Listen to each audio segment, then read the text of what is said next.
Welcome to RVS Tech. இன்றைக்கி நம்ம RVS Techல என்ன பார்க்க போகிறோம் அப்படின்னு பார்த்தீங்கன்னா சியிலிருந்து ஸ்விட்ச் கேஸை பற்றி பார்க்க போகிறோம். ஸ்விட்ச் அப்படின்றது பார்த்தீங்கன்னா ஸ்விட்ச் அப்படின்ற அந்த கீவேர்டோட ஸ்டார்ட் ஆகும். அதுக்குள்ளே பார்த்தீங்கன்னா எக்ஸ்பிரஷன் ஆர் வேரியபிள் இருக்கும். So open brace close brace, open பிரேஸில் ஸ்விட்ச் ஸ்டார்ட் ஆகிட்டு க்ளோஸ் பிரேஸோட முடியும். இதுக்குள்ளே நம்ம நிறைய கேஸ் நம்ம எழுதியிருப்போம். இந்த கேஸுக்கு பார்த்தி அப்படின்னா 1 2 3 அப்படின்னு சொல்லி நியூமெரிக் வேல்யூ நம்ம கொடுக்கலாம். அல்லது சிங்கிள் கொட்டேஷனுக்குள்ளே ABCD அப்படின்ற கேரக்டர்ஸ் நம்ம கொடுக்கலாம். இந்த கேஸாக நம்ம பார்த்தீங்கன்னா ஒன்லி நம்ம numerical constant or character constant மட்டும்தான் நம்ம கொடுக்க முடியும். இதில் ஒரு வேரியபிளோ அல்லது வேறு எதுவுமே நம்ம எக்ஸ்பிரஷனோ கொடுக்க முடியாது. கேஸுக்கான வேல்யூவில் ஒரு கேஸோடைய ஒவ்வொரு கேஸோடைய எண்ட்லேயும் நம்ம கண்டிப்பாக பிரேக் எழுதணும். சப்போஸ் அந்த பிரேக் எழுதணும் அப்படின்னா அந்த கேஸோட அந்த கண்ட்ரோல் பார்த்தீங்கன்னா ஸ்விட்சை விட்டு வெளியில் வந்துடும். சப்போஸ் ஒரு கேஸுக்கு அடுத்தடுத்த கேஸ் எனக்கு கண்டினியூவாக எக்ஸிக்யூட் ஆகணும் அப்படின்னா நம்ம பிரேக் எழுதாத விடணும். சப்போஸ் இந்த இடத்துல நான் கொடுத்துருக்கிற இந்த எக்ஸ்பிரஷன் ஆர் வேரியபிளுடைய வேல்யூ எந்த கேஸுக்குமே மேட்ச் ஆகலை அப்படின்னா லாஸ்ட்டாக ஃபைனலாக டிஃபால்ட் அப்படிங்கிற அந்த கேஸை எக்ஸிக்யூட் பண்ணோம். எக்ஸிக்யூட் பண்ணிவிட்டு நமக்கு வெளியில் வரும். இப்போ எக்ஸாம்பிள் பார்த்தீங்கன்னா இந்த இடத்துல எக்ஸ்பிரஷனுடைய வேல்யூ எனக்கு பார்த்தீங்கன்னா 1 இருந்துச்சுன்னா நேராக கேஸ் 1க்கு வரும். கேஸ் 1ல் நான் என்ன எழுதியிருக்கணும் அதை அப்படியே எக்ஸிக்யூட் பண்ணோம். ஃபைனலாக பிரேக் அப்படிங்கிற அந்த வேர்டை பார்த்துச்சு அப்படின்னா ஆட்டோமேட்டிக்காக ஸ்விட்ச் கேஸை விட்டு வெளியில் வந்துடும். சப்போஸ் இதில் இருக்கிற எந்த வேல்யூமே கேஸோடைய வேல்யூ எனக்கு எதுவுமே மேட்ச் ஆகலை அப்படின்னா நேராக டிஃபால்ட்டுக்கு வரும். டிஃபால்ட்டில் என்ன எழுதியிருக்கணும் அதை எக்ஸிக்யூட் பண்ணோம். அதை எக்ஸிக்யூட் பண்ணிவிட்டு அடுத்தது நமக்கு நேராக ஸ்விட்ச் கேஸை விட்டு வெளியில் வந்துடும். ஸோ இப்படி தான் நமக்கு ஸ்விட்ச் கேஸ் ஒர்க் ஆகும். இதையே அப்படியே ப்ரோக்ராம்ஸில் எப்படி ஒர்க் ஆகுது அப்படிங்கிறத பற்றி பார்த்துடலாம். இப்போ இதில் பார்த்தீங்கன்னா if then else ladder programs நம்ம எக்ஸாம்பிளுக்கு எடுத்துக்கலாம். ஸ்விட்சு ரன் பண்ண போகிறதுக்கு முன்னாடி இந்த if then else if ladder அப்படிங்கிறத எக்ஸாம்பிளுக்கு நம்ம எடுத்துக்கலாம். இப்போ இந்த ப்ரோக்ராமில் பார்த்தீங்கன்னா ஜஸ்ட்டு நான் ஏபிசி இந்த ப்ரோக்ராமுடைய டார்கெட் எப்படி ரன் ஆகணும் அப்படின்றத சொல்லிடுறேன். இது எப்படி ரன் ஆகணும் அப்படின்னா ரன் பண்ணுற டைமில் 2 இன்புட் நான் யூசர்ட்டேருந்து வாங்கின அந்த 2 இன்புட்டை வச்சு 1 addition 2 subtraction 3 multiplication 4 division 5 modular division இது 5ல் ஏதாவது ஒரு இது நம்ம ஆப்ரேஷன்ஸ் பண்ணுறது மாதிரி சாய்ஸ் நான் யூசர்ட்டேருந்து வாங்கி யூசர் என்ன சாய்ஸ் இன்புட் கொடுக்குறாரோ அதை மட்டும் எனக்கு எக்ஸிக்யூட் பண்ணணும். அதுக்கான ப்ரோக்ராம் தான் இந்த ப்ரோக்ராம். இப்போ இதில் பார்த்தீங்கன்னு வச்சுக்கோங்களேன், ரன் பண்ணியே பார்த்துடலாம்.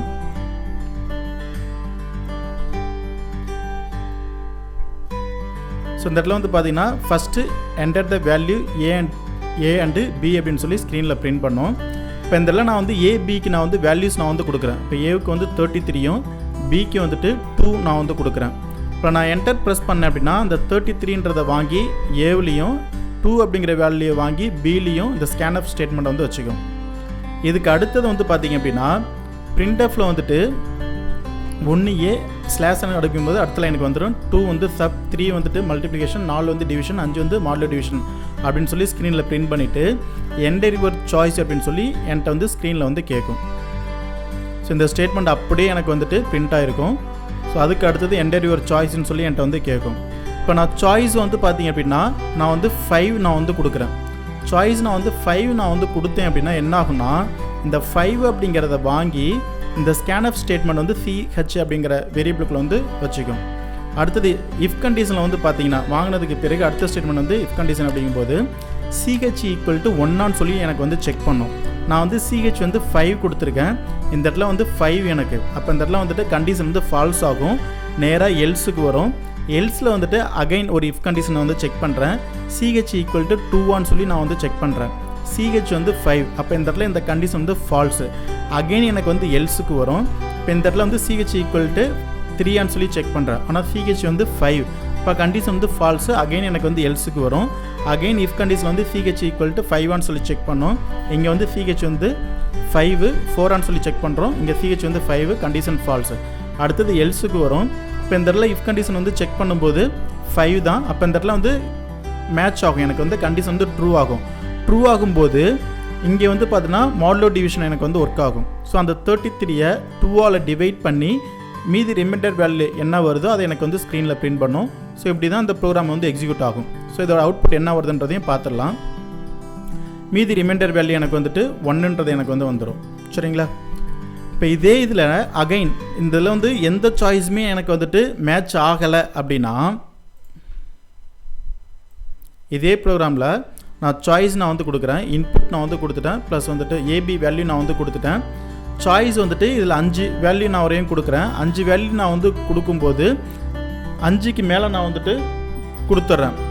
இப்போ இதில் வந்து பார்த்திங்க அப்படின்னா எந்த கேஸுமே எனக்கு வந்து எந்த இஃப் கண்டிஷன்ஸுமே மேட்ச் ஆகாது.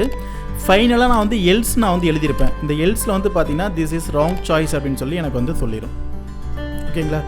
இந்த கான்செப்டில் அதாவது எல்ஸ் இஃப் லேடரில் இந்த கான்செப்ட் ப்ரோக்ராம் நம்ம வந்து எழுதும்போது நமக்கு என்ன டிஸ்அட்வான்டேஜஸ் அப்படின்னு வந்து பார்த்திங்கன்னா நான் லாஸ்ட் டைம் வந்து பார்த்தீங்கன்னா எக்ஸிக்யூட் பண்ணும்போது சாய்ஸ் 5 நான் வந்து கொடுத்தேன். சாய்ஸ் 5 நான் வந்து கொடுக்கும்போது வந்து பார்த்திங்கன்னா ஃபஸ்ட்டு செக் பண்ணும் ஃபால்ஸ் ஆகும், செகண்ட் செக் பண்ணும் ஃபால்ஸ் ஆகும், தேர்ட் செக் பண்ணும் ஃபால்ஸ். அதில் இருந்துட்டு எல்லாத்துமே ஃபால்ஸ் ஆனதுக்கப்புறம் கடைசியாக இந்த இடத்துல வந்து செக் பண்ணும்போது இந்த இடத்துல மேட்ச் ஆகும்போது தான் இதை எக்ஸிக்யூட் பண்ணும்.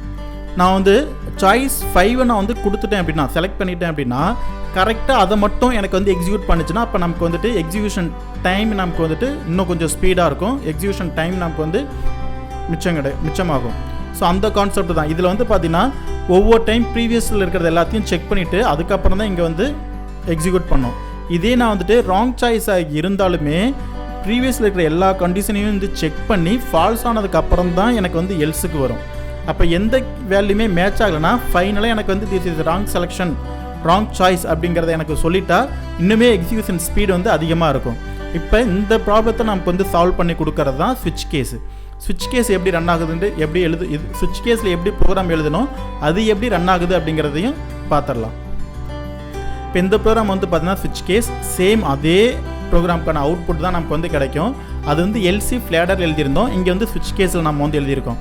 Enter the value A and B நான் வந்து கொடுத்துட்றேன். ஸ்கேனஃபில் ஏபி வாங்கிக்கிறேன்.